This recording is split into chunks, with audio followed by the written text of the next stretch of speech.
പിതാവിന്റെയും പുത്രന്റെയും പരിശുദ്ധാത്മാവിന്റെയും നാമത്തിൽ ആമേൻ. കാരുണ്യവാനായ ഈശോയെ, ഞങ്ങളുടെ ജീവിതത്തിൽ പരിശുദ്ധാത്മാവിനാൽ നിറഞ്ഞ് ഈശോയുടെ സുവിശേഷം സ്വയം മനസ്സിലാക്കുവാനും ആ സുവിശേഷത്തിന് സാക്ഷ്യം വഹിക്കുവാനും ഞങ്ങൾ ഓരോരുത്തരെയും അനുഗ്രഹിക്കണമേ. അമ്മേ മാതാവേ, ഇന്നത്തെ ക്ലാസ്സിൽ വചനം അതിന്റെ പൂർണ്ണതയിൽ മനസ്സിലാക്കി ഞങ്ങളുടെ ജീവിതത്തെ രൂപാന്തരപ്പെടുത്തുവാൻ അമ്മ ഞങ്ങളോടൊപ്പമായിരിക്കണമേ. നിത്യം പിതാവും പുത്രനും പരിശുദ്ധാത്മാവുമായ സർവേശ്വര എന്നേക്കും ആമേൻ. നമ്മൾ കഴിഞ്ഞ ക്ലാസ്സിൽ കണ്ടത് പരിശുദ്ധാത്മാവിനാൽ നിറഞ്ഞ ഈശോയെ കുറിച്ചായിരുന്നു. മരുഭൂമിയിലേക്ക് പോയി. ഇന്ന് നമ്മൾ കാണുന്നത് മർക്കോസിന്റെ സുവിശേഷം 2-ാം അധ്യായം മുതലാണ്. എതിർക്കപ്പെടുന്ന ദൈവപുത്രനാണ്.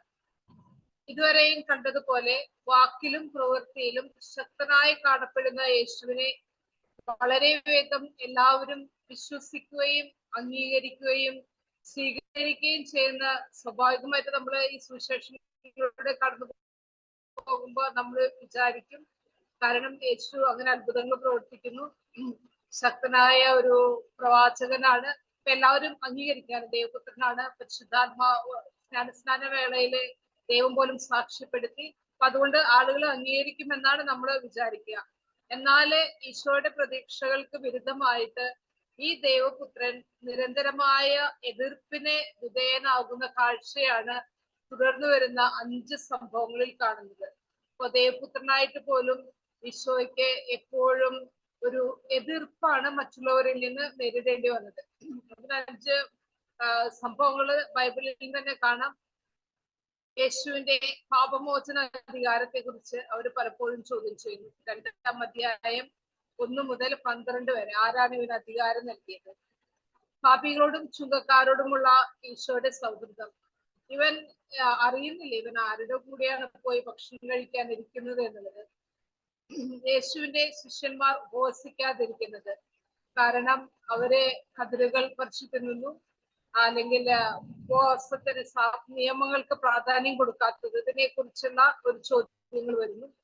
യേശുവിന്റെ ശിഷ്യന്മാരുടെ സാബത്ത് ലംഘനം 2, 23, 28 വരെയുള്ള തിരുവചനങ്ങളിൽ സാബത്ത് അനുസരിക്കാനായിട്ട് ഓരോ യഹൂദനും കടപ്പെട്ടിരിക്കുകയാണ്. എന്നാൽ നമുക്ക് ഇവിടെ കാണാനായിട്ട് സാധിക്കും യേശു സാബത്ത് ലംഘിക്കുകയാണോ എന്നുള്ള ഒരു സംശയം ഉദിപ്പിക്കുന്ന വിധത്തിലെ ചില പ്രവൃത്തികൾ കാണുന്നു. സാബത്ത് ദിവസം യേശു നൽകുന്ന രോഗശാന്തി 2-ാം അധ്യായം 30-ാമത്തെ വാക്യത്തിൽ നമുക്ക് കാണാനായിട്ട് സാധിക്കും. അതുപോലെ 3-ാം അധ്യായം 1 മുതൽ 6 വരെയുള്ള വാക്യങ്ങളിൽ അത് കാണാനായിട്ട് സാധിക്കും. കൈ ശോഷിച്ച മനുഷ്യനെ യേശു സൗഖ്യം നൽകുന്നു. അപ്പൊ അതും ഇവിടെ ഒരു ഈശോയ്ക്ക് എതിർപ്പ് സമ്പാദിക്കുകയാണ്. അപ്പൊ ഈ 5 കാര്യങ്ങളാണ് യേശു എതിർപ്പ് സമ്പാദിക്കുന്നതിന് പ്രധാനമായിട്ടുള്ളത്. യേശുവിന്റെ പാപമോചന അധികാരം, പാപികളോടും ചുങ്കക്കാരോടുമുള്ള അവന്റെ സൗഹൃദം, യേശുവിന്റെ ശിഷ്യന്മാർ ഉപവസിക്കാതിരിക്കുന്നത്, യേശുവിന്റെ ശിഷ്യന്മാരുടെ സാബത്ത് ലംഘനം, സാബത്ത് ദിവസം യേശു നൽകുന്ന രോഗശാന്തി. ഇതിന്റെ ഡീറ്റെയിൽ ആയിട്ട് നമുക്ക് തുടർന്നു വരുന്നതിൽ കാണാം. യേശുവില് സമാഗതമായ ദൈവഭരണത്തിന്റെ അടയാളമായിരുന്നു ജനത്തിന് ലഭിച്ച പാപമോചനവും രോഗശാന്തിയും. പക്ഷേ അവര് യേശുവിന് ഇതിന് പകരമായി സമ്മാനിച്ചത് എതിർപ്പ് മരണവുമായിരുന്നു. നമ്മുടെ ജീവിതത്തിലും നമ്മൾ നന്മ ചെയ്യുമ്പോൾ പലപ്പോഴും നമുക്ക് എതിർപ്പ്, അതുപോലെ തന്നെ മറ്റുള്ളവരിൽ നിന്ന് ഇഷ്ടക്കേട് സമ്പാദിക്കേണ്ടതായിട്ട് വരും. അപ്പോൾ നമ്മൾ പേടിച്ച് പിന്മാറേണ്ടതില്ല. ദൈവരാജ്യത്തെ പ്രതി നമ്മൾ അത് ചെയ്യേണ്ടതായിട്ട് വരും. അതിലെ യേശു പാപികളോട് ഭക്ഷിച്ചതിനാലാണ് ഒരു കാരണം ഉണ്ടായത്. 2-ാം അധ്യായം 13 മുതൽ 17 വരെയുള്ള തിരുവചനങ്ങളിൽ ഇത് കാണാനായിട്ട് സാധിക്കും. സമൂഹത്തിലെ പാപികളും അക്രതരുമായ വിഭാഗം ആദിമസഭയിൽ അംഗത്വം സ്വീകരിച്ചതിനെ ന്യായീകരിക്കുന്ന ഒരു സംഭവമാണ് ചുങ്കക്കാരനായ ലേവിയെ യേശു തന്റെ ശിഷ്യനായി സ്വീകരിക്കുന്ന ഈ ഭാഗം. ചുങ്കക്കാരെ സാധാരണ ഇവര് മാറ്റി നിർത്തപ്പെട്ട ഒരു വിഭാഗമായിരുന്നു. അപ്പൊ ഈശോ ലേവിയെ തന്റെ ശിഷ്യരിലെ ഒരുവനായിട്ട് കൂട്ടിച്ചേർക്കുകയാണ്. യഹൂദരുടെ രാജ്യത്ത് അധിനിവേശം നടത്തി അവരെ മധ്യസ്ഥം ചെയ്തുകൊണ്ടിരുന്ന റോമാക്കാർക്ക് വേണ്ടി കരം പിടിച്ചിരുന്ന വ്യക്തി എന്ന നിലയിലെ ചുങ്കക്കാര് യഹൂദര് വളരെയധികം വെറുത്തിരുന്നു. കാരണം ഇവരിൽ നിന്ന് പൈസ വാങ്ങിച്ച് അവര് കൊടുക്കുന്നത് റോമക്കാർക്കാണ്. അത് സ്വാഭാവികമായിട്ട് ആർക്കായാലും എതിർപ്പിന് കാരണമാണ്. പണസമ്പാദത്തിനായി സ്വസഹോദരങ്ങളായ യഹൂദരെയും സ്വന്തം രാജ്യത്തെ പോലും തള്ളിപ്പറയാൻ തയ്യാറായി പണത്തിനടിമയായ ഒരു മനുഷ്യനായിരുന്നു ലേവി. ചുങ്കം പിരിക്കുന്നത് കൊണ്ട് തന്നെ അദ്ദേഹം പണത്തിനടിമയാണ്. എന്നാൽ യേശുവിന്റെ വിളിയുടെ മുൻപിൽ സമ്പത്തിനോടുള്ള അവന്റെ ബന്ധനങ്ങൾ തകർന്നു വീണു. അത്യാഗ്രഹത്തിന്റെ പടുകുഴിയിൽ നിന്ന് അവൻ എഴുന്നേറ്റ് യേശുവിനെ അനുഗമിച്ചു. 2:14 നമ്മളത് വായിക്കുന്നു. നമുക്ക് ഈശോ ലേവിയെ വിളിക്കുന്ന രംഗമൊന്ന് മനസ്സിൽ ധ്യാനിക്കാം. ഇങ്ങനെ ചുങ്കം പിരിക്കുന്നു, ചുങ്കക്കാരിലെ പ്രധാനനാണ് മത്തായി. അപ്പൊ ഇങ്ങനെ ഇരിക്കുമ്പോൾ ഒരുപാട് നാണയ കുമ്പാരങ്ങൾ അവിടെ ഉണ്ടായിരിക്കാം. സ്വാഭാവികമായിട്ടും ഹൃദയവും കൈയുമെല്ലാം ഈ നാണയത്തിലായിരിക്കാം. അപ്പോഴാണ് യേശുവിന്റെ വിളി ലേവിയെ വിളിക്കുന്നത്. അപ്പോ ഈ കയ്യെ ഇതിൽ വെച്ചിട്ട് യേശുവിന്റെ മുഖത്തേക്ക് എന്നെ തന്നെയാണോ നീ വിളിക്കുന്നത് എന്നുള്ള ഒരു സംശയ മനോഭാവത്തോടെ മത്തായി സ്ലീഹ അല്ലെങ്കിൽ ലേവി യേശുവിനെ നോക്കിയിട്ടുണ്ടായിരിക്കാം. അത്രയും വലിയ പണക്കൂമ്പാരം മുന്നിൽ കിടക്കുമ്പോഴും യേശുവിന്റെ ആ സ്നേഹവും വിളിയും ലേവിയെ മാറ്റിമറിക്കുകയാണ്. അപ്പോ അതിൽ നിന്നും അദ്ദേഹം എഴുന്നേറ്റ് യേശുവിനെ അനുഗമിച്ചു.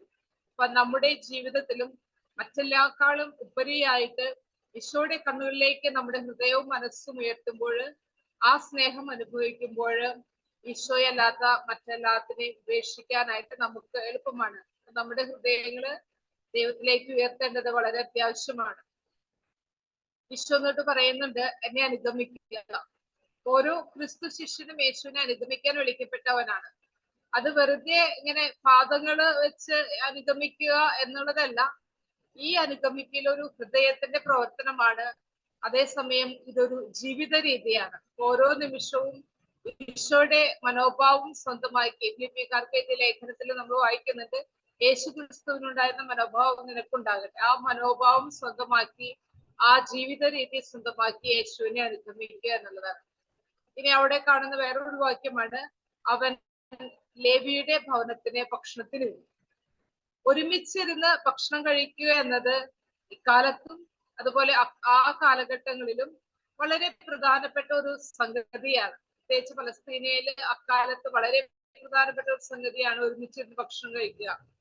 ഒരാളെ ഭക്ഷണത്തിന് ക്ഷണിക്കുക എന്നുള്ളത് ക്ഷണിക്കപ്പെട്ടയാളോടുള്ള ബഹുമാനവും സ്നേഹവുമാണ് കാണിക്കുന്നത്. ഇന്നും അത് തന്നെയാണ് നമ്മൾ ഒരാളെ ഭക്ഷണത്തിന് ക്ഷണിക്കുമ്പോൾ ആ വ്യക്തിയോടുള്ള ഒരു ബഹുമാനവും സ്നേഹവും എല്ലാം കാണിക്കുന്നത്.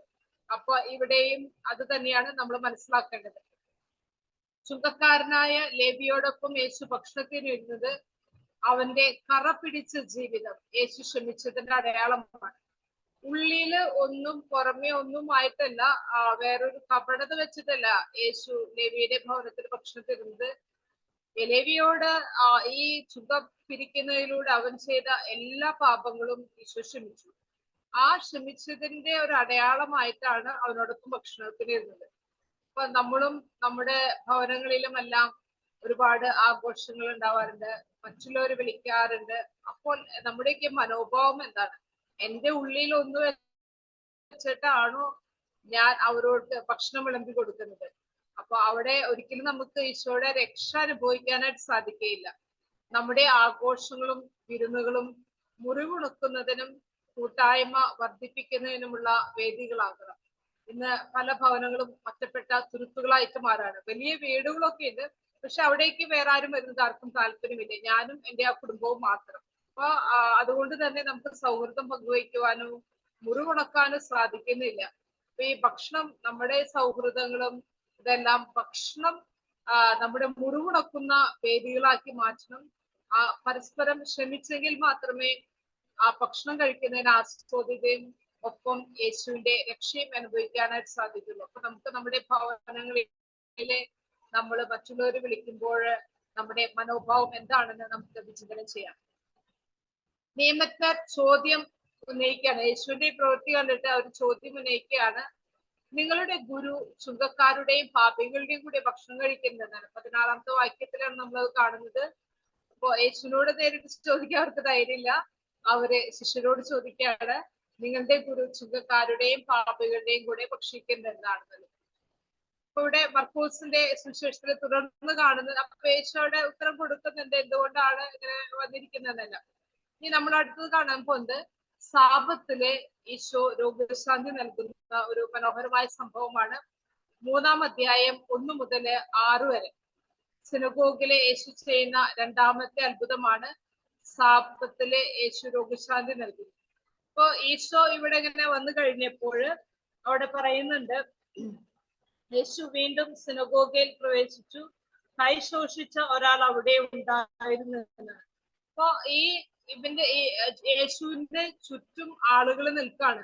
ഈ യേശുവിന് കുറ്റം ആരോപിക്കാൻ വേണ്ടിയാണ്. അതായത് ഇവൻ ഇങ്ങനെയൊക്കെ ചെയ്യുന്നുണ്ട്, അപ്പൊ ഇനി ഇവിടെ രോഗശാന്തി നൽകുമെന്നറിയാൻ വേണ്ടിയിട്ട് ഈ വിമർശകരെ ഉറ്റുനോക്കിക്കൊണ്ടിരിക്കുകയാണ്. ഇപ്പൊ നമ്മൾക്ക് അറിയാലോ, നമ്മുടെ ജീവിതത്തിലും എന്തെങ്കിലുമൊക്കെ ഉണ്ടായപ്പോ കുറെ കാഴ്ചക്കാര്, അപ്പൊ ഒരു കാഴ്ചക്കാരായിട്ട് നിർത്തണം. ഇവിടെയും എതിരാളികളുടെ മനസ്സിലിരിപ്പ് മനസ്സിലാക്കി യേശു കൈ ശോഷിച്ച മനുഷ്യനെ നടുവിലേക്ക് ക്ഷണിക്കുകയാണ്. കൈ ശോഷിച്ച 3 വാക്യത്തിൽ നമ്മൾ വായിക്കുന്നത്, കൈ ശോഷിച്ചവനോട് അവൻ പറഞ്ഞു, എഴുന്നേറ്റ് നടുവിലേക്ക് വരും. ഈശോയുടെ എല്ലാ പഠനങ്ങളിലും ഇതിന് വളരെ പ്രാധാന്യമുണ്ട്. ഈ ഒരു വാക്യത്തിന് എഴുന്നേറ്റ് നടുവിലേക്ക് വരും എന്ന് പറയുമ്പോൾ ഈശോയുടെ എല്ലാ പഠനങ്ങളുടെയും സെന്റർ മനുഷ്യനാണ്. മനുഷ്യന് സൗഖ്യം നൽകുക എന്നുള്ളത്. ഇവിടെ ഈ 3-ാം അധ്യായം 1 മുതൽ 6 വരെയുള്ള വാക്യങ്ങളിലും നമ്മൾ അനലൈസ് ചെയ്യുമ്പോൾ അതിന്റെ സെന്റർ ആയിട്ടുള്ള വാക്യം എഴുന്നേറ്റ് നടുവിലേക്ക് വരുമോ എന്നുള്ളതാണ്. അപ്പൊ നമ്മുടെ ഈ കാലഘട്ടത്തില് ഈ ലോകത്തിൽ ജീവിക്കുമ്പോൾ നമ്മുടെ എല്ലാ പ്രവർത്തനങ്ങളും കേന്ദ്രീകരിക്കേണ്ടത് നമ്മുടെ സഹോദരങ്ങൾക്ക് നന്മയുണ്ടാകാൻ, അവർക്ക് സൗഖ്യം ഉണ്ടാകാൻ വേണ്ടിയിട്ടാണ്. അല്ലാതെ കുറെ സമ്പത്തും മറ്റും കൂട്ടി വെച്ച് നമ്മൾ ഒന്നും കൊണ്ടുപോകുന്നില്ല. മനുഷ്യർക്ക് നന്മ ചെയ്യുമ്പോൾ മാത്രമേ ജീവിതത്തിൽ എന്തെങ്കിലും ഉപകാരം ഉണ്ടാവുള്ളൂ. ഇവിടെ താൻ ചെയ്യാൻ പോകുന്ന ജോലിയെ കുറിച്ച് സാപത്ത് ദിവസം ചിന്തിക്കുന്നത് പോലും സാപത്ത് ലംഘനമായിട്ടാണ് അന്നത്തെ ആളുകൾ കരുതിയിരുന്നത്. ഇപ്പൊ ജീവൻ സംരക്ഷിക്കുന്നതിന് വേണ്ടി സാപത്ത് ലംഘിച്ച് യുദ്ധം ചെയ്യാൻ മക്കബായർ തയ്യാറായ സംഭവം പഴയ നിയമത്തിൽ തന്നെ രേഖപ്പെടുത്തിയിട്ടുണ്ട്. 1 മക്കബായർ 2:41. അപ്പൊ അതുകൊണ്ട് ഈ ഒരു സംഭവം അതിൽ തന്നെ തെറ്റല്ല. പക്ഷെ ഇവര് യേശുവിനെ കുറ്റം ആരോപിക്കാൻ വേണ്ടി നോക്കിയിരിക്കുകയാണ്. സാപത്തില് എന്താണ് നന്മയായിട്ടുള്ളതെന്ന് വ്യക്തമായിട്ട് അവർക്കറിയാം. ഇങ്ങനെ മറ്റുള്ളവർക്ക് നന്മ ചെയ്യേണ്ടത് സമയത്ത് നിശബ്ദരായിരിക്കുക എന്നുള്ളത് അത് ശരിയല്ല. ഇവരിവിടെ മിണ്ടാതിരിക്കുന്നത് നന്മയോടുള്ള എതിർപ്പ് കൊണ്ടല്ല, മറിച്ച് യേശുവിനോടുള്ള എതിർപ്പ് കൊണ്ടാണ്. അപ്പൊ അവരുടെ ഹൃദയ കാഠിന്യം യേശുവിനെ ദുഃഖിതനാകുന്നു.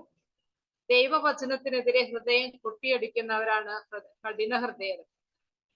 ബൈബിളിലെ ഹൃദയ കാഠിന്യം എന്ന് പറയുമ്പോൾ നമ്മൾ മനസ്സിലാക്കേണ്ടത് അവരുടെ ഹൃദയം എല്ലാവരുടെ ഹൃദയം പോലെ തന്നെയാണ്. പക്ഷെ അവരെപ്പോഴും ദൈവവചനത്തിന് മറുതലിച്ചുകൊണ്ടിരിക്കും. ദൈവവചനത്തിന് മറുതലിച്ചു കഴിഞ്ഞാല് ആ വ്യക്തിക്ക് ആത്മാവിൽ ജീവൻ ഉണ്ടാകില്ല. എപ്പോഴും വിമർശന ബുദ്ധിയും ദൈവിക രഹസ്യങ്ങളോ ദൈവത്തെ മനസ്സിലാക്കാൻ സാധിക്കില്ല. അപ്പൊ അവിടെ ഈ അത്ഭുതം സംഭവിച്ചപ്പോൾ സാപത്തില് രോഗശാന്തി നൽകിയപ്പോൾ ഇവര് അത്ഭുതം കണ്ടു. കൈ ശോഷിച്ച മനുഷ്യനെ യേശു സുഖപ്പെടുത്തി. പക്ഷെ അവരുടെ ഹൃദയം കഠിനമാകുകയാണ് ചെയ്തത്. തന്റെ ദുഃഖവും ക്രോധവും മറന്ന് ആ മനുഷ്യനെ അവിടുന്ന് സുഖപ്പെടുത്തുന്നു. തളർന്ന കൈകൾ അവൻ ശക്തിപ്പെടുത്തുന്നു. യെശയ്യായുടെ പ്രവചനം 35:3 ഇത് നമ്മൾ കാണാനായിട്ട് സാധിക്കുന്നുണ്ട്. ദൈവം തളർന്ന കൈകളെ ശക്തിപ്പെടുത്തുന്നത്.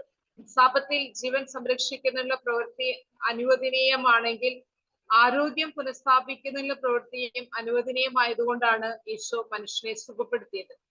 പിന്നെ ഈ സാപത്തിലെ യേശു തന്റെ വചനം കൊണ്ട് മാത്രമാണ് അവർക്ക് സൗഖ്യം നൽകിയത്. അതിൽ തന്നെ അത് തെറ്റായിട്ടുള്ള ഒരു സംഭവമല്ല. അതേസമയം സാപത്ത് ദിവസം നന്മ ചെയ്തത് കുറ്റമായി കണ്ടവർ അതേ ദിവസം തന്നെ ഒരു മനുഷ്യനെ കൊല്ലാൻ ഗൂഢാലോചന നടത്തുന്നത് സാപത്തിന്റെ ലംഘനമായി കാണുന്നില്ല എന്നാണ് ഇവിടുത്തെ വിരോധാഭാസം. അതായത് കണ്ടു നിന്നവർ ചിന്തിക്കുകയാണ് എങ്ങനെ ഈ യേശുവിനെ കൊല്ലാമെന്നുള്ളത്. ഇതിന്റെ ഒരു ബാക്ക്ഗ്രൗണ്ട് പഴയ നിയമത്തിൽ നമുക്ക് കാണാം. ദൈവം 6 ദിവസം ജോലി ചെയ്തു, 7-ാം ദിവസം വിശ്രമിച്ചു. ദൈവം വിശ്രമിക്കുന്നതിന്റെ ഒരു ഓർമ്മയായിട്ടാണ് പിന്നീട് സാബത്തും ഇന്ന് നമ്മൾ ഞായറാഴ്ച ആചരണമെല്ലാം വരുന്നത്. വിശ്രമം എപ്പോഴും അതിൽ തന്നെ ഒരു എൻഡ് അല്ല, അവസാനമല്ല. നമ്മൾ എപ്പോഴും വിശ്രമിക്കുന്നത് കൂടുതൽ എനർജി കിട്ടാൻ വേണ്ടിയിട്ടാണ്. അപ്പൊ മനുഷ്യനെ ആത്മാവും ശരീരവും ഉണ്ട്.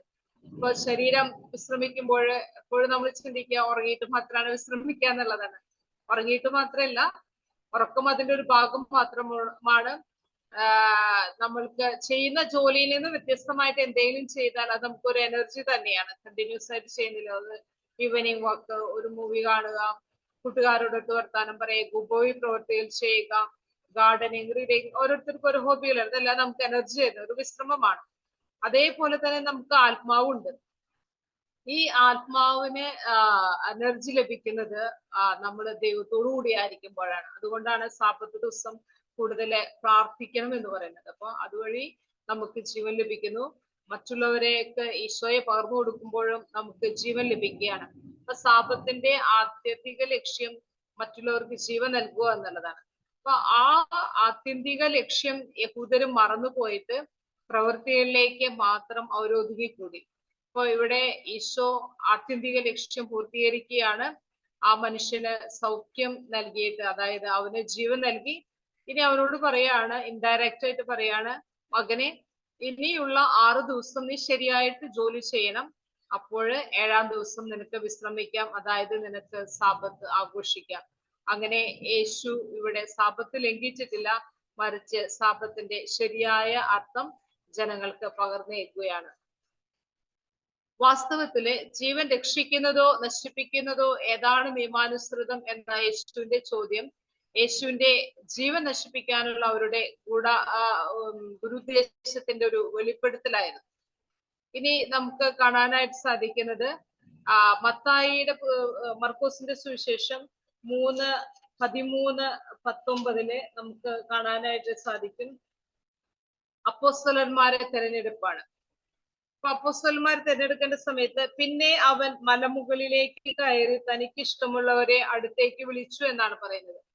ബൈബിളിലെ മലമുകൾ ദൈവിക സാന്നിധ്യത്തിന്റെയും ദൈവിക വെളിപ്പെടുത്തലിന്റെയും ഒരു സ്ഥലമാണ്. ദൈവം മോശയെ മലമുകളിലേക്ക് വിളിക്കുന്നതിനെ അനുസ്മരിപ്പിക്കുന്ന രീതിയിൽ യേശു തനിക്കിഷ്ടമുള്ളവരെ അടുത്തേക്ക് വിളിക്കുകയാണ്. മോശ മലമുകളിലേക്ക് കയറി ദൈവം വിളിക്കുന്നുണ്ട്, ദൈവിക രഹസ്യങ്ങൾ വെളിപ്പെടുത്തുന്നു, 10 കൽപ്പനകൾ നൽകുന്നു ജനങ്ങൾക്ക്. അതുപോലെ യേശു തനിക്ക് ഇഷ്ടമുള്ളവരെ മലമുകളിലേക്ക് കയറി അടുത്തേക്ക് വിളിക്കുന്നു.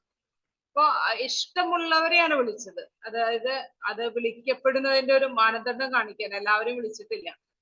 അപ്പൊ ഇവിടെ ഈശോയുടെ വിളിയുടെ മാനദണ്ഡം വിദ്യാഭ്യാസ യോഗ്യതയല്ല, സാംസ്കാരിക ഔന്നിത്യമല്ല, സാമ്പത്തിക പശ്ചാത്തലമല്ല, ധാർമ്മിക നിലവാരമൊന്നുമല്ല, മറിച്ച് യേശുവിന്റെ ഇഷ്ടം മാത്രമാണ്. എന്തേ ഒരാളെ വിളിച്ചു മറ്റേയാളെ വിളിച്ചില്ല, നമുക്കൊന്നും പറയാനായിട്ട് സാധിക്കുകയില്ല. അത് വിളിക്കുന്നവന്റെ ഉദ്ദേശമാണത്. യേശു ഇഷ്ടപ്പെട്ട് വിളിച്ചവർ അവന്റെ സമീപത്തേക്ക് ചെന്നു എന്നത് ശിഷ്യത്വത്തിന്റെ പരമപ്രധാനമായ പ്രതികരണത്തെ സൂചിപ്പിക്കുന്നു. അപ്പോ യേശു ഇഷ്ടപ്പെട്ട് വിളിച്ചവർക്ക് അവർക്ക് നോയും പറയാം. പക്ഷെ ഇവിടെ ഈ ഭാഗത്ത് നമുക്ക് കാണാനായിട്ട് സാധിക്കും, അവര് ഈശോയുടെ അടുത്തേക്ക് ചെന്നു. യേശുവിന്റെ വിളിയോട് സഹകരിച്ച് പ്രത്യുത്തരിക്കുന്നവരാണ് യഥാർത്ഥ ശിഷ്യർ. 3, 14, 15 വാക്യങ്ങളില് എന്തിനു വേണ്ടിയിട്ടാണ് യേശു ശിഷ്യന്മാരെ വിളിച്ചതെന്ന് വ്യക്തമാക്കുന്നു. തന്നോടുകൂടി ആയിരിക്കാനും അധികാരം നൽകുന്നതിനുമായി. അങ്ങനെയാണ് ആ വാചകത്തിൽ എഴുതിയിരിക്കുന്നത്. തന്നോടുകൂടി ആയിരിക്കുന്നതിനും പ്രസംഗിക്കാൻ അയക്കുന്നതിനും പിശാചുക്കളെ ബഹിഷ്കരിക്കാൻ അധികാരം നൽകുന്നതിനുമായി അവൻ 12 പേരെ നിയോഗിച്ചു. ഈ വാചകത്തിലെ ക്രമം വളരെ പ്രധാനപ്പെട്ടാണ്. ശിഷ്യന്മാരെ, യേശു ഇഷ്ടപ്പെട്ട് വിളിച്ച ശിഷ്യന്മാരെ ആദ്യം ചെയ്യേണ്ടത് യേശുവിന്റെ കൂടെ ആയിരിക്കുക എന്നാണ്. അപ്പൊ വിളിയുടെ ആദ്യത്തെ ഡ്യൂട്ടി എന്താണ്? കൂടെ ആയിരിക്കാനുള്ള ഒരു വിളിയാണ്. അതായത് യേശുവിനോടൊപ്പം അപമാനവും സഹനവും മരണവും മഹത്വവും പങ്കുപറ്റാനുള്ള ഒരു വിളിയാണിത്. രണ്ടാമതായിട്ട് പറയുന്നത് പ്രസംഗിക്കാൻ അയക്കുക എന്നുള്ളതാണ് യേശുവിന്റെ ഉദ്ദേശം. അപ്പൊ ഈ പ്രസംഗിക്കാനായിട്ട് പോകുമ്പോൾ ആദ്യം ശിഷ്യൻ യേശുവിനെ അറിയണം, യേശുവിനെ വേണം പ്രഘോഷിക്കാനായിട്ട്. അപ്പോഴാണ് അത് അനുഭവ സാക്ഷ്യമാവുകയുള്ളൂ. പിതാവിന്റെ മടിയിലിരുന്ന് അവിടുത്തെ ഗാഠമായി മനസ്സിലാക്കി യേശുവാണ് പിതാവിനെ വെളിപ്പെടുത്തി തന്നത്. യോഹന്നാന്റെ സുവിശേഷം 1:18 പറയുന്നുണ്ട്, അതുപോലെ ആയിരിക്കണം ഒരു ക്രിസ്തു ശിഷ്യന്റെ പ്രസംഗവും. അവൻ ആദ്യം യേശുവിനെ അറിയണം, എന്നിട്ട് വേണം ഈ യേശുവിനെ പ്രസംഗിക്കാനായിട്ട്. മൂന്നാമതായി പറയുന്നുണ്ട്, പിശാചുകളെ ബഹിഷ്കരിക്കാൻ അധികാരപ്പെടുത്തുന്നതിന് വേണ്ടി യേശു ശിഷ്യന്മാരെ തിരഞ്ഞെടുത്തു എന്നുള്ളത്. അപ്പൊ നമുക്ക് എല്ലാവർക്കും തന്നിരിക്കുന്ന അധികാരമാണത്, പിശാചുക്കളെയും ബഹിഷ്കരിക്കുക എന്നുള്ളത്. അപ്പൊ അത് എങ്ങനെയാണ് ചില ആളുകൾക്ക് മാത്രമാണോ അത് ഇരിക്കുന്നത് വെച്ചാൽ അല്ല. നമ്മള് ഓരോ നന്മ പ്രവൃത്തി ചെയ്യുമ്പോഴും സൽപ്രവൃത്തികൾ ചെയ്യുമ്പോഴും അറിയാതെ ഈ ലോകത്തിൽ നിന്നും നമ്മൾ അന്ധകാരത്തെ നീക്കുകയാണ്, പൈശാചിക പ്രവൃത്തികളെ നീക്കുകയാണ്. അപ്പോ നന്മ പ്രവൃത്തി ചെയ്യുന്നത് വഴി നമ്മൾ ഓരോരുത്തരും പിശാചുകളെ ബഹിഷ്കരിക്കുന്നു. പിന്നീട് അതിന്റെ അടുത്ത തലങ്ങളിലേക്ക് നമുക്ക് പോകാം. പ്രാർത്ഥന, ഉപവാസം കൊണ്ടൊക്കെ നമുക്ക് പിശാചുകളെ ബഹിഷ്കരിക്കാനായിട്ട് സാധിക്കും. കൂദാശകള്, കുംഭസാരം, വീട്ടിലെ ഭവനങ്ങളിലെ പ്രാർത്ഥന, ഹന്നാവെള്ളം, ഇതൊക്കെ വഴി നമ്മുടെ വിശുദ്ധമായ ഒരു ജീവിതം വഴി പിശാചുകളെ ബഹിഷ്കരിക്കാനായിട്ട് നമുക്ക് സാധിക്കും. അപ്പോ നമ്മൾക്ക് ഇതൊന്നും നമ്മൾ ഒരിക്കലും നഷ്ടപ്പെടുത്തരുത്. ഈശോനെ ഏൽപ്പിച്ചിരിക്കുന്നതാണ്. ഞാൻ തന്നെ ആദ്യം വിശുദ്ധിയിലായിരിക്കണം. ശിഷ്യർക്ക് അവിടുന്ന് നൽകിയ വലിയ അത്ഭുത പ്രവർത്തന ശക്തിയുടെ അടയാളമാണ് പിശാചുകളെ ബഹിഷ്കരിക്കാനുള്ള അധികാരം. അപ്പൊ നമ്മുടെ ഭവനത്തിലേക്ക് ആരെങ്കിലും കയറി വരുമ്പോൾ അവിടെ ഒരു ദൈവികത നിറയുന്നതായി മറ്റുള്ളവർക്ക് ഫീൽ ചെയ്യണം. അതും നമ്മുടെ ദേവാലയം മാത്രമല്ല, നമ്മുടെ ഓരോരുത്തരുടെയും ഭവനം പ്രാർത്ഥനാലയമാക്കി മാറ്റണം. 12 പേരെയാണ് യേശു പ്രത്യേകമായി തിരഞ്ഞെടുത്തത് എന്നത് പഴയ നിയമത്തില് ഇസ്രായേലില് 12 ഗോത്രങ്ങളാണ് ഉണ്ടായിരുന്നത്. അതിന്റെ ഒരു തുടർച്ചയാണ് ഈ പുതിയ സമൂഹം എന്ന് സൂചിപ്പിക്കാൻ വേണ്ടിയാണ്. പുതിയ നിയമ ഇസ്രായേലിന്റെ കേന്ദ്രസ്ഥാനത്തേക്കും യേശു 12 പേരുടെ ഒരു സംഘത്തെ നിയമിക്കുകയാണ്. ഈ ഇവരുടെ പേര് നോക്കുകയാണെങ്കിൽ നമുക്ക് മനസ്സിലാക്കാനായിട്ട് സാധിക്കും, പലർക്കും പൂർവ്വപിതാക്കന്മാരുടെ പേരാണ് ലഭിച്ചിരിക്കുന്നത്. യഹൂദരെ ഇപ്പൊ നമ്മുടെയൊക്കെ ഭവനങ്ങളിലായാലും നമ്മുടെ പൂർവികരുടെ പേര് ഇടുന്ന ഒരു പാരമ്പര്യം നിലനിൽക്കുന്നുണ്ട്. ഈ കാലഘട്ടത്തിലാണെങ്കിൽ ബൈബിളിലെ പേരുകൾ കൂടുതലും ആളുകൾ ഇട്ട് നൽകുന്നുണ്ട്. മറ്റേ 2 വാക്കുകളുടെ പേരുകളെല്ലാം അതിൽ നിന്നെല്ലാം മാറി. അപ്പൊ ഈ യഹൂദരുടെ ഫാമിലിയിലേക്ക് നോക്കുമ്പോൾ നമുക്ക് മനസ്സിലാക്കാനായിട്ട് സാധിക്കും, ഭക്തരായ യഹൂദന്മാർ തങ്ങളുടെ കുട്ടികൾക്ക് ഇസ്രായേലിന്റെ പൂർവ്വപിതാക്കന്മാരുടെ പേരാണ് നൽകിയത്. ഇവിടെ ഈ ശിഷ്യന്മാരുടെ പേര് നോക്കുമ്പോൾ അവരെല്ലാവരും പരമ്പരാഗത കുടുംബങ്ങളിൽ നിന്ന് ഭക്തരായ മാതാപിതാക്കളിൽ നിന്ന് ജനിച്ചവരായ ഇതുകൊണ്ടായിരിക്കും അവർക്കും അങ്ങനെ ഒരു പേര് വന്നത്. ശിഷ്യരുടെ സമൂഹത്തിൽ നോക്കുമ്പോൾ അവിടെ പണ്ഡിതര് കാണാനില്ല, പുരോഹിതരില്ല. ഇതൊരു ശ്രദ്ധേയമായ ഭാഗമാണ്. എന്നിട്ടും യേശു ശിഷ്യന്മാരെ ഇവരെ വിളിച്ചു. ദൈവരാജ്യത്തിന്റെ നിർമ്മിതിക്ക് വേണ്ടി സാധാരണക്കാരായ ആത്മായരെയാണ് യേശു തിരഞ്ഞെടുത്തത്. അല്ലാതെ അന്ന് യേശു തിരഞ്ഞെടുത്തപ്പോ അവർ വൈദികരോ സമർപ്പിതരോ ഒന്നും ആയിരുന്നില്ല. ഭവനങ്ങളിൽ നിന്നാണ് യേശു ആളുകളെ തിരഞ്ഞെടുത്തത്. അപ്പൊ ഇന്നും നല്ല കുടുംബങ്ങളിൽ നിന്നും മാത്രമേ നല്ല ദൈവവിളികൾ ഉണ്ടാവുകയുള്ളൂ. മാതാപിതാക്കളെ, നിങ്ങളുടെ റോള് വളരെ പ്രധാനപ്പെട്ടതാണ്. മക്കളെ നന്നായി വളർത്താനായിട്ട് പ്രാർത്ഥനയിലും വിശ്വാസത്തിലും മക്കളെ വളർത്തണം. അല്ലാതെ പൈസ ഉണ്ടാക്കി കൊടുക്കുന്നത് തെറ്റാണെന്ന് ഞാൻ പറയുന്നില്ല. പക്ഷെ അതിനേക്കാളും വളരെ പ്രധാനപ്പെട്ടതാണ് മക്കൾക്ക് നല്ല വിശ്വാസവും നല്ല ദൈവിക ചൈതന്യവും മക്കൾക്ക് നൽകുക എന്നുള്ളത്. മക്കളെയും ദൈവരാജ്യത്തിന്റെ നിർമ്മിതിക്കായി നിങ്ങൾ ഉപയോഗിക്കണം. യേശു കുടുംബങ്ങളിൽ നിന്നാണ് സമർപ്പിതരെ വിളിക്കുന്നത്, വൈദികരെ വിളിക്കുന്നത്. അതുപോലെ തന്നെ നല്ല ആത്മായരെ, നമ്മളെല്ലാവരും ദൈവരാജ്യ നിർമ്മിതിക്ക് വേണ്ടി പ്രവർത്തിക്കുകയും വേണം.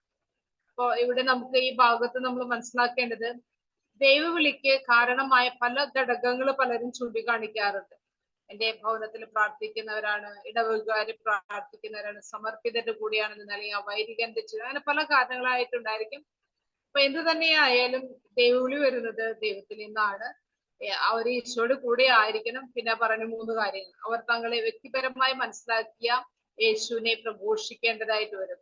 തങ്ങളുടെ സഹോദരങ്ങളുടെ ഹൃദയത്തിൽ നിന്ന് സകലവിധ തിന്മകളെയും ബഹിഷ്കരിക്കേണ്ടവരാണ് ഓരോ ക്രിസ്തു ശിഷ്യനും. അടുത്തതായിട്ട് കാണാവുന്നത് യേശുവിന്റെ കുടുംബം ആരാണെന്നാണ്. മർക്കോസിന്റെ സുവിശേഷം 3:31-35 പറയുന്ന ആരാണ് യേശുവിന്റെ കുടുംബം. ഈ യേശുവിന് ഇങ്ങനെ സുബോധം നഷ്ടപ്പെട്ടെന്ന് പലരും പറയുന്നതായിട്ട് കേട്ടു തുടങ്ങിയിട്ടുണ്ട്. അപ്പൊ യേശുവിന്റെ അമ്മയും അത് ബന്ധത്തിൽപ്പെട്ടവരും അത് കേട്ടിട്ടുണ്ടായിരിക്കും.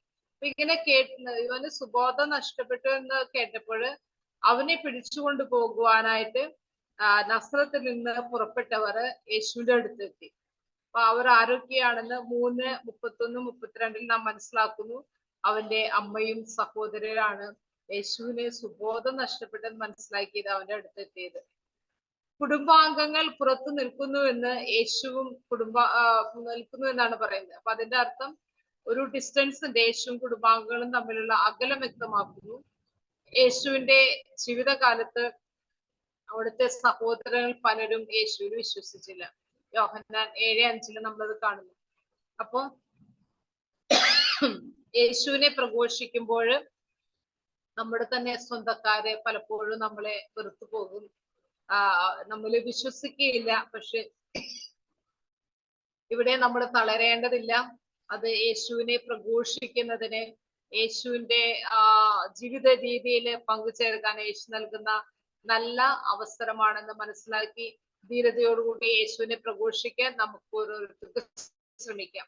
അപ്പൊ ഇങ്ങനെ യേശുവിനോട് പറഞ്ഞു, ഇങ്ങനെ അവർ പുറത്തു നിൽക്കുന്നെന്ന് പറഞ്ഞപ്പോൾ യേശു ചോദിക്കുകയാണ്, ആരാണ് എൻ്റെ അമ്മയും സഹോദരരും? അല്ലേ? കേൾക്കുമ്പോൾ സ്വാഭാവികമായിട്ട് നമുക്കൊരു അത് വരുന്നത്, എന്താണ് യേശു ഇങ്ങനെ പറയുന്നത്? അമ്മയും സഹോദരനാണ് പുറത്ത് കാത്തു നിൽക്കും ചോദിക്കുമ്പോൾ അവർ മറുചോദ്യം ചോദിക്കാണ്, ആരാണ് എൻ്റെ അമ്മയും സഹോദരനും?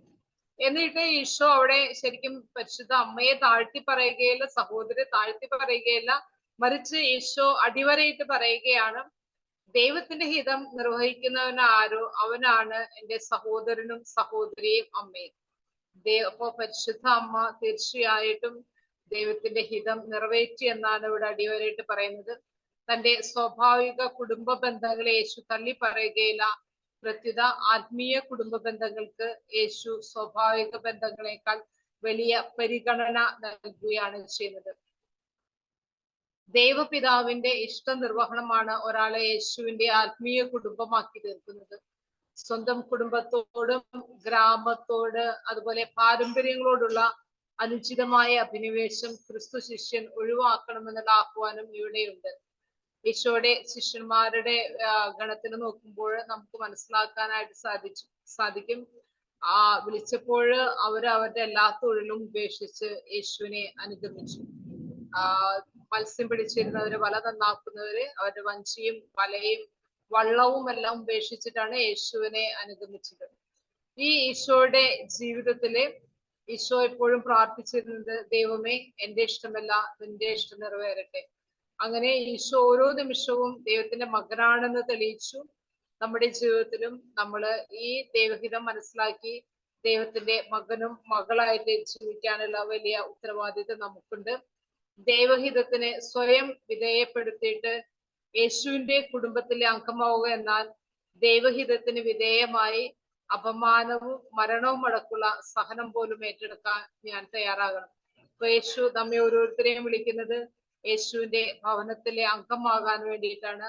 ദൈവഹിതം നിറവേറ്റിക്കൊണ്ട് നമ്മൾ ഓരോരുത്തരും യേശുവിന്റെ ഭവനത്തിലെ അംഗമായി തീരാനുള്ള വലിയ ഉത്തരവാദിത്വം നമുക്കുണ്ട്. ഇന്നത്തെ ക്ലാസ്സിലൂടെ നമ്മൾ കാണുകയായിരുന്നു, യേശു സാപത്തിൽ അവർക്ക് ജീവൻ നൽകി. ഒരു മനുഷ്യനാണ് ഈശോയുടെ പഠനങ്ങളിൽ പ്രധാനപ്പെട്ടതെന്ന് നമുക്കൊരു നിമിഷം കണ്ണുകൾ അടയ്ക്കാം.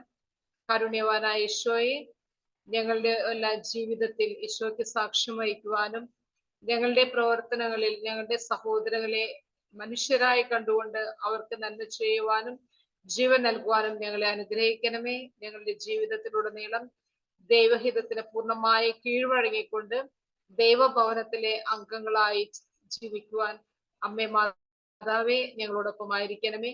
നിത്യം പിതാവും പുത്രനും പരിശുദ്ധാത്മാവുമായ സർവേശ്വര എന്നേക്കും ആമേൻ.